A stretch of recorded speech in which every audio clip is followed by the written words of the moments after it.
ನಮಸ್ಕಾರ. ಈಗಾಗಲೇ SSC GD ಪರೀಕ್ಷೆಯನ್ನು ಬರೆದಂಥ ಪುರುಷ ಹಾಗೂ ಮಹಿಳಾ ಅಭ್ಯರ್ಥಿಗಳೇ, ಈಗಾಗಲೇ ನಾನು ಈ ಹಿಂದಿನ ವಿಡಿಯೋದಲ್ಲಿ ರಿಸಲ್ಟ್ ಯಾವಾಗ ಬರ್ಬೋದು ಮತ್ತು ಫಿಸಿಕಲ್ ಯಾವಾಗ ನಡಿಬೋದು, ಫಿಸಿಕಲ್ ಯಾವ ರೀತಿ ನಡೀತದೆ ಅಂತಕ್ಕಂಥ ಸಂಪೂರ್ಣ ಮಾಹಿತಿಯನ್ನು ಹಿಂದಿನ ವಿಡಿಯೋದಲ್ಲಿ ಹೇಳಿದ್ದೆ.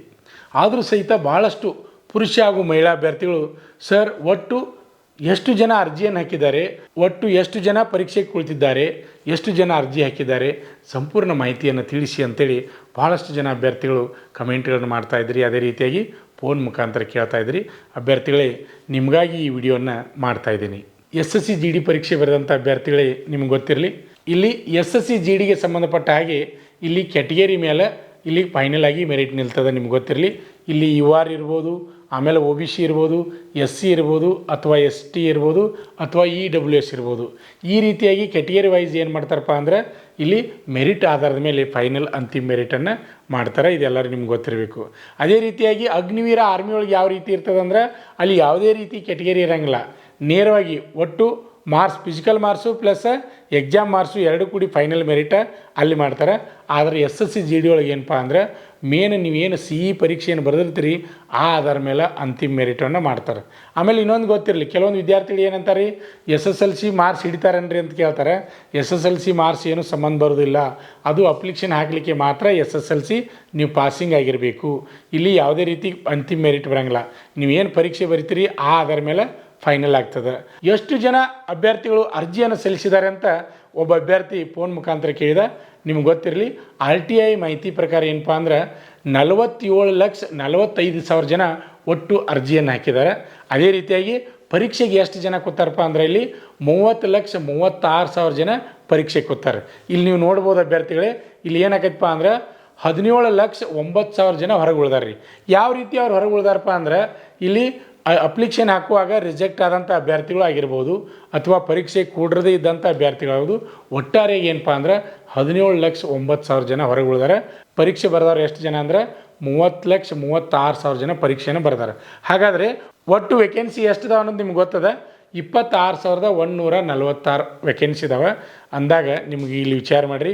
ಏನಪ್ಪ ಅಂದ್ರೆ 47,45,000 ಜನ ಅರ್ಜಿ ಹಾಕ್ಯಾರ, 30,36,000 ಜನ ಪರೀಕ್ಷೆನ ಬರ್ದಾರೆ.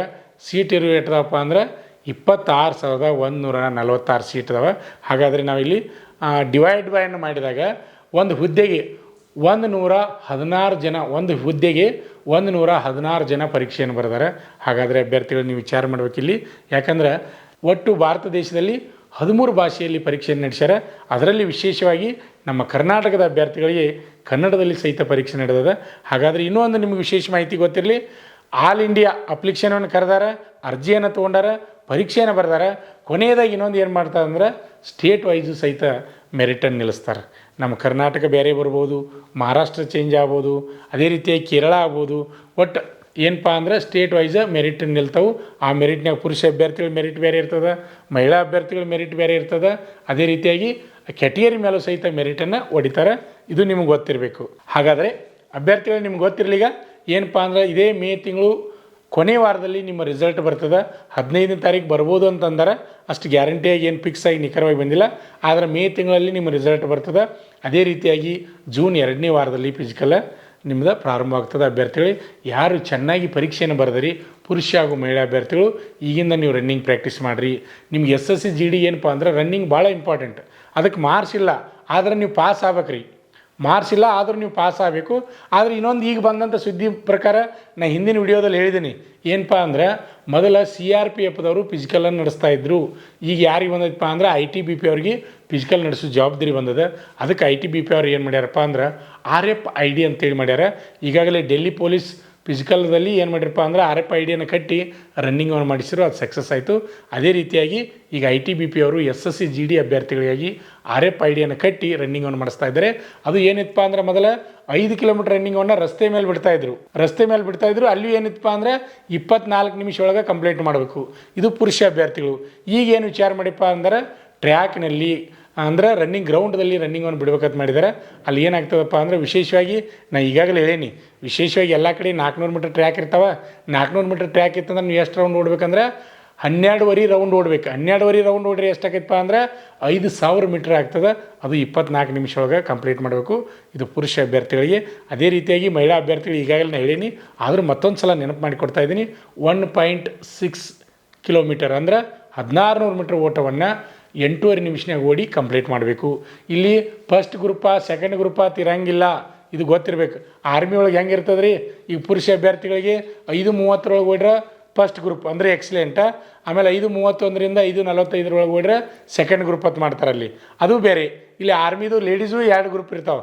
ಆದರೆ SSC GD ಒಳಗೆ 2 ಗ್ರೂಪ್ ಇಲ್ಲ, ಒಮ್ಮೆ ಪಾಸ್ ಆಗಬೇಕು.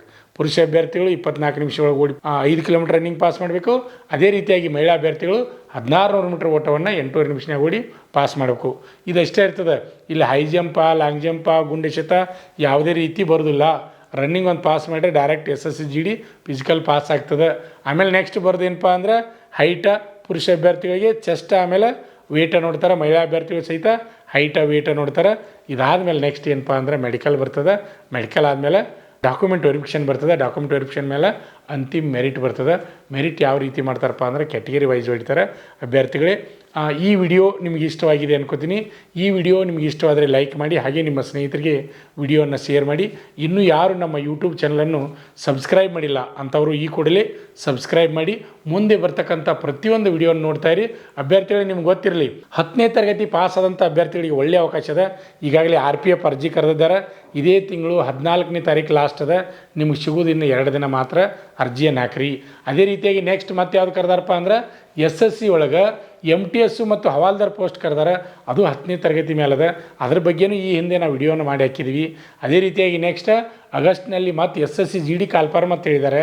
ಅದಕ್ಕಾಗಿ ಅಭ್ಯರ್ಥಿಗಳೇ ನೀವು ಸ್ಟಡಿ ಮಾಡ್ತಾಯಿರಿ, ಅಭ್ಯಾಸ ನಿರಂತರವಾಗಿ ಮಾಡ್ತಾಯಿದ್ರೆ ನೀವು ಲಾಸ್ಟಿಗೆ ಯಾವ ರೀತಿ ಹೋಗ್ಬೇಕಪ್ಪ ಅಂದ್ರೆ ಜಾಬ್ಗೆ ಏನು RPF ಹೋಗ್ಲೋ ಅಥವಾ ಏನು SSC MTS ಹವಾಲ್ದಾರ್ ಹೋಗ್ಲೋ ಅಥವಾ SSC GD ಹೋಗ್ಲೋ, ಯಾವ ನೌಕರಿಗೆ ಹೋಗಲಿ ಎಲ್ಲದರೊಳಗೂ ಆಯ್ಕೆಯಾಗೀನಿ ಅನ್ನುವಂಗೆ ನೀವು ತಯಾರಾಗಬೇಕು. ಹಂಗೆ ತಯಾರಾಗ್ಬೇಕಾದ್ರೆ ಏನು ಮಾಡ್ಬೇಕಪ್ಪ ಅಂದ್ರೆ ಪ್ರತಿನಿತ್ಯ ಅಭ್ಯಾಸವನ್ನು ಮಾಡಬೇಕು. ಅದರ ಜೊತೆ ಫಿಸಿಕಲನ್ನು ಪ್ರಾಕ್ಟೀಸ್ ಮಾಡಬೇಕು. ಆ ರೀತಿ ಮಾಡಿದರೆ 100ಕ್ಕೆ 100 ಗ್ಯಾರಂಟಿಯಾಗಿ ನೀವು ಕಂಡಂಥ ಕನಸು ನನಸಾಗ್ತದೆ ಅಭ್ಯರ್ಥಿಗಳೇ. ಮತ್ತೆ ಮುಂದಿನ ವಿಡಿಯೋದಲ್ಲಿ ಭೇಟಿಯಾಗೋಣ. ನಮಸ್ಕಾರ. ಆತ್ಮೀಯ ವೀಕ್ಷಕರೇ, ನಮ್ಮಲ್ಲಿ SSC GD, ಅಗ್ನಿವೀರ, ಆರ್ಮಿ ಮತ್ತು RPF ಹುದ್ದೆಗಳಿಗೆ ಪುರುಷ ಹಾಗೂ ಮಹಿಳಾ ಅಭ್ಯರ್ಥಿಗಳಿಗೆ ಪೂರ್ವಭಾವಿಯಾಗಿ ದೈಹಿಕ ಮತ್ತು ಲಿಖಿತ ಪರೀಕ್ಷೆಯ ತರಬೇತಿ ಕೊಡಲಾಗುವುದು. ಪ್ರವೇಶಗಳು ಪ್ರಾರಂಭವಾಗಿವೆ. ಪಾಲಕರ ಆಶೀರ್ವಾದ, ಯುವಕರ ಪ್ರೋತ್ಸಾಹದಿಂದ ಸರ್ಕಾರದಿಂದ ಮಾನ್ಯತೆ ಪಡೆದು ಕರ್ನಾಟಕದಲ್ಲಿ ಯಶಸ್ವಿಯಾಗಿ 21ನೇ ವರ್ಷದಲ್ಲಿ ಮುನ್ನಡೆಯುತ್ತಿರುವ ಸಂಸ್ಥೆಯಿಂದ ಇಂಡಿಯನ್ ಆರ್ಮಿಯಲ್ಲಿ Agniveer, general duty, tradesman, army assistant officer, store keeper ಮತ್ತು ಟೆಕ್ನಿಕಲ್ ಹುದ್ದೆಗಳಿಗೆ ಅಗ್ನಿವೀರ ಇಂಡಿಯನ್ ಆರ್ಮಿಯನ್ನ ಸೇರ್ವಹಿಸುವ ಅಭ್ಯರ್ಥಿಗಳಿಗೆ ಪೂರ್ವಭಾವಿಯಾಗಿ ಕಂಪ್ಯೂಟರ್ ಬೇಸ್ಡ್ ಎಕ್ಸಾಮ್ ಹಾಗೂ ದೈಹಿಕ ಪರೀಕ್ಷೆಗಳಿಗೆ ತರಬೇತಿ ನೀಡಲಾಗುವುದು. ವುಮೆನ್ ಮಿಲಿಟರಿ, ಪೊಲೀಸ್, ಸ್ಟೇಟ್ ಹಾಗೂ ಸೆಂಟ್ರಲ್ ಪೊಲೀಸ್ ಕಾನ್ಸ್ಟೇಬಲ್ ಹಾಗೂ SSC GD, BSF, CRPF, Assam rifles, ITBP, CISF, SSB ಹಾಗೂ ಮುಂದೆ ನಡೆಯುವ ಅಗ್ನಿವೀರ ಆರ್ಮಿ ರ್ಯಾಲಿಗೆ ಪುರುಷ ಹಾಗೂ ಮಹಿಳಾ ಅಭ್ಯರ್ಥಿಗಳಿಗೆ ತರಬೇತಿ ಕೊಡಲಾಗುವುದು. ಹಾಸ್ಟೆಲ್ ಸೌಲಭ್ಯ ಕೂಡ ಇರುತ್ತೆ. ಸಂಪರ್ಕಿಸಿ ಶ್ರೀ ಮಂಜುನಾಥ ಸೈನಿಕ ತರಬೇತಿ ಕೇಂದ್ರ, ಮೂಡಲ್ಗಿ, ತಾಲೂಕು ಮೂಡಲ್ಗಿ, ಜಿಲ್ಲೆ ಬೆಳಗಾವಿ, ರಾಜ್ಯ ಕರ್ನಾಟಕ. ಪ್ರವೇಶ ಪ್ರಾರಂಭವಾಗಿದೆ.